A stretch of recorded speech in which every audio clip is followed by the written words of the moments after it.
குருதேவர் ஸ்ரீ ராமகிருஷ்ணர் அவதார புருஷரும் சாதனையும். 6. புலன்களை அடக்க நாம் போராடுவது போன்று அவதார புருஷர்கள் போராட வேண்டியது இல்லை என்று சிலர் நினைக்கலாம். கீழ்ப்படிதலுள்ள ஒரு குழந்தையை போல் புலன்கள் மகான்களுக்கு அடங்கும். ஆகவே அவர்கள் தங்கள் மனங்களை விருப்பம் போல் புலனின்ப நாட்டத்திலிருந்து திருப்பி ஆன்மீக வழியில் செலுத்த முடியும் என்பது சிலரின் எண்ணம். இது உண்மையல்ல. அவதார புருஷர்களும் சாதாரண மக்களைப் போல புலன்களுடன் போரிட்டுத்தான் உயர்ந்த ஆன்மீக நிலைக்கு செல்ல முடியும். ஆசைகள் ஒரே நிலையில் மட்டும் செயல்படுபவை அல்ல. மனதின் இயல்பை சிறிது அறிந்த ஒருவரால் இதனை புரிந்து கொள்ள முடியும். அவை தூல நிலையில் தொடங்கி நுண்ணிலை, மிக நுண்ணிலை, அதிக நுண்ணிலை என்று பல ஆழ்ந்த நிலைகளில் செயல்படுகின்றன. தூல நிலையில் எத்தனையோ ஆசைகள் ஒவ்வொன்றாக வந்து நம்மை அலைக்கழிப்பதை நாம் அறிவோம். தூலநிலை ஆசைகளை கடந்தோமானால் நுண்ணிலை ஆசைகள் வந்து தடுப்பதை உன்னிப்பாக கவனிக்கின்றவர்கள் உணர்ந்து கொள்ள முடியும். 1. மனதின் எண்ணற்ற ஆசைகள். நுண்ணிலை ஆசைகளை கடந்தால் மிக நுண்ணிலை, அதிநுண்ணிலை என்று ஆசைகளின் சங்கிலி முடிவின்றி நீள்கிறது. பெண்ணாசையை கடந்து சென்றால் பொன்னாசை குறுக்கிடுகிறது. இந்த தூலநிலை ஆசைகள் வென்று இதற்கு மேலே செல்லும்போது அழகில் ஈடுபாடு, பெயர் புகழ், நாட்டம் போன்ற நுண்ணிலை ஆசைகள் வந்து குறுக்கிடும். மிகுந்த கவனத்துடன் முயன்று இந்த உலகியல் ஆசைகளை கடந்துவிட்டால் அவை கருணை, தயை என்ற போர்வைகளில் நம்மையும் அறியாமல் நம்முள் புகுந்துவிடும். மனதில் இத்தகைய பாசாங்குகளை எல்லாம் எடுத்து கூறி நாம் எப்போதும் விழிப்பாக இருந்து ஆசைகளின் வலையில் விழாமல் நம்மை பாதுகாத்து கொள்ள வேண்டும் என்று குருதேவர் கூறுவார். 8. ஆசைகளை விட்டுவிடும்படி குருதேவர் கூறியது. நம் வாழ்வில் ஆசைகள் வந்து மோதிய சூழ்நிலைகளில் தாம் அவற்றை எதிர்கொண்ட விதத்தை விளக்கி எங்கள் மன உறுதியை தீவிரப்படுத்துவார். இத்தகைய நிகழ்ச்சிகளை ஆண்களுக்கு கூறியது போன்று பெண்களுக்கும் எடுத்து கூறி அவர்கள் உள்ளங்களிலும் பக்தியை தூண்டுவார். கீழே கொடுக்கப்பட்ட நிகழ்ச்சி இதற்கு எடுத்துக்காட்டாகும். குருதேவரிடம் சென்ற ஆண் பெண் இரு பாலரும் அவரது இனிய இயல்பாலும் கனிவாலும் துளியும் காம கலப்பற்ற பேரன்பாலும் கவரப்பட்டனர். ஆகவே வாய்ப்பு கிடைக்கும் போதெல்லாம் குருதேவரிடம் சென்று அவரது அன்பில் திளைக்க ஒவ்வொருவரும் விரும்பினர். தாங்கள் மட்டுமின்றி தங்களுக்கு தெரிந்த பலரையும் குருதேவரிடம் அழைத்து சென்றனர்.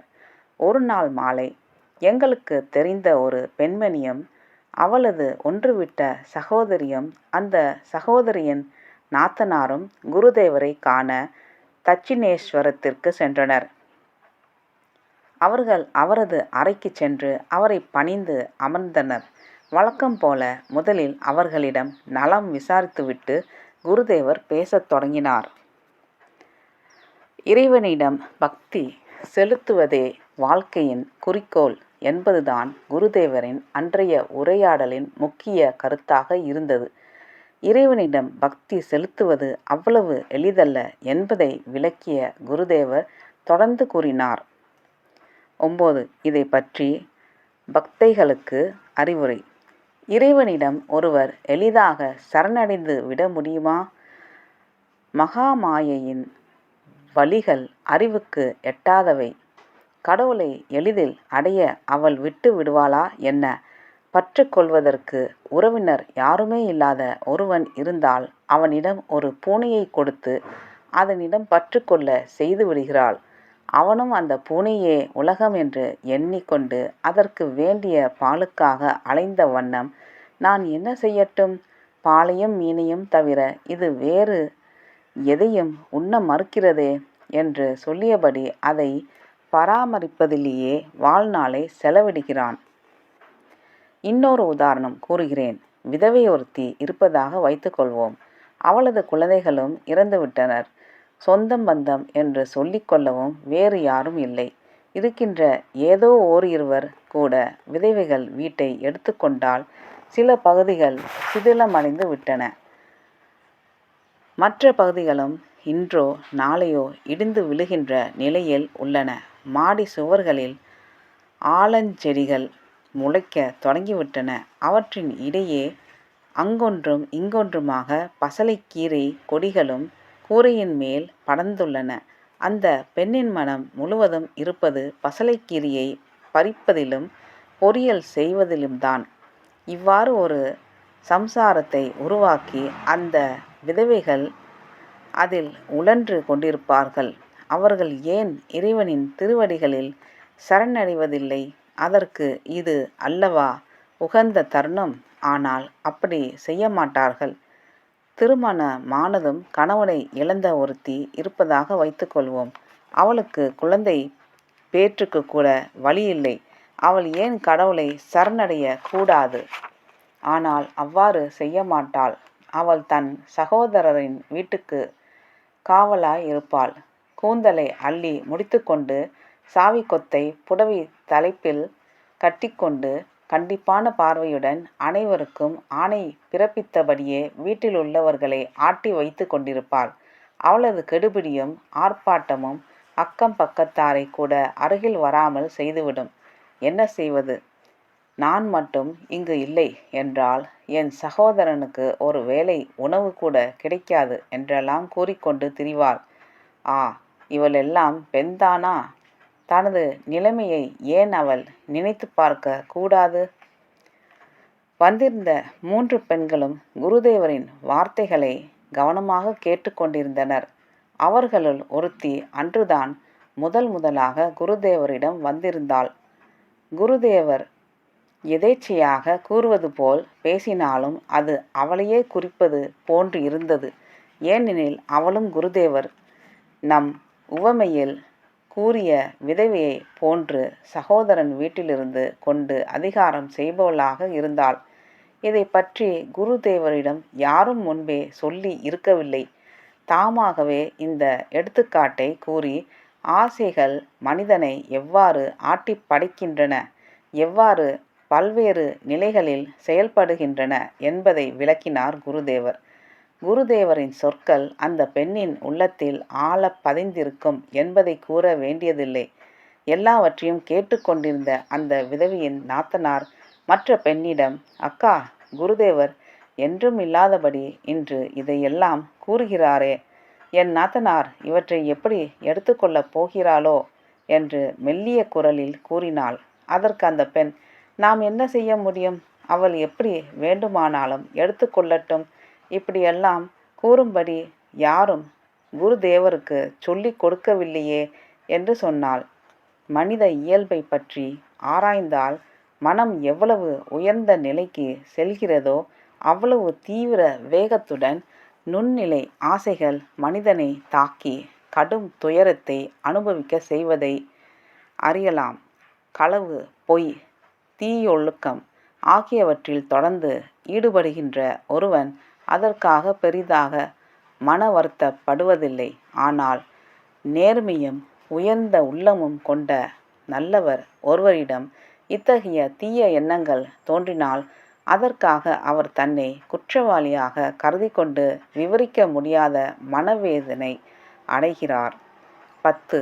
நுண்ணிலை ஆசைகளுடன் அவதார புருஷர்களின் போராட்டம். அவதார புருஷர்கள் பொதுவாக தூலநிலை ஆசைகளிலிருந்து விடுபட்டு இன்ப நுகர்ச்சிகளில் இருந்து தங்களை விலக்கிக் கொண்டு வாழ்ந்தாலும் தங்கள் மனதில் எழுகின்ற நுண்ணிலை ஆசைகளுடன் நம்மைப் போலவே போராட வேண்டியுள்ளது. அவர்களின் மனம் நம் மனங்களை விட உயர்ந்த நிலையில் இருப்பதால் அத்தகைய எண்ணங்கள் எழுந்தாலே நம்மை விட பல்லாயிரம் மடங்கு அதிக வேதனை அனுபவிக்க நேரிடுகிறது. இதை அவர்களே தெளிவாக கூறியுள்ளனர். ஆகவே அவர்கள் தங்கள் புலன்களை அடக்குவதற்காக மேற்கொள்கிற மனப்போராட்டங்களை பாசாங்கு என்று நாம் எவ்வாறு கூற முடியும்? 11. அவதார புருஷர்களின் மனித இயல்பிலை பற்றிய மறுப்பும் தெளிவும். சாஸ்திரங்களை படித்துணர்ந்த வாசகர்கள் யாராவது ஒருவேளை இப்போதும் நீங்கள் சொல்வதை எவ்வாறு ஏற்றுக்கொள்ள முடியும்?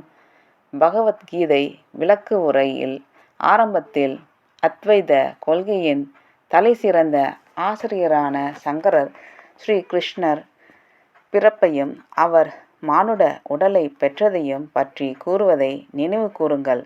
எதற்கும் ஒருபோதும் கட்டுப்படாதவனும் நித்தியமானவனும் என்றும் தூய இயல்புள்ளவனும் உயிர்கள் அனைத்தையும் ஆள்பவனும் பிறப்பற்றவனுமான இறைவன் இவ்வுலக நன்மையின் பொருட்டு மாயை என்னும் தனது சக்தியால் இவ்வுலகில் மனித உடல் தாங்கி பிறப்பெடுத்தவன் போல தோன்றுகிறான் என்கிறார் அவர். ஆச்சாரிய சங்கரரே இவ்வாறு சொல்லும்போது தங்கள் கூற்று எவ்வாறு உண்மையாக இருக்க முடியும் என்று கேட்கலாம். ஆம், ஆச்சாரிய சங்கரர் இவ்வாறு கூறியிருப்பது உண்மைதான். ஆனால் அவரது கருத்தை மறுக்காமலே நம் கருத்தும் உண்மை என்று நிரூபிக்க முடியும். நன்றி, வணக்கம். அடுத்த பகுதியில் தொடர்வோம்.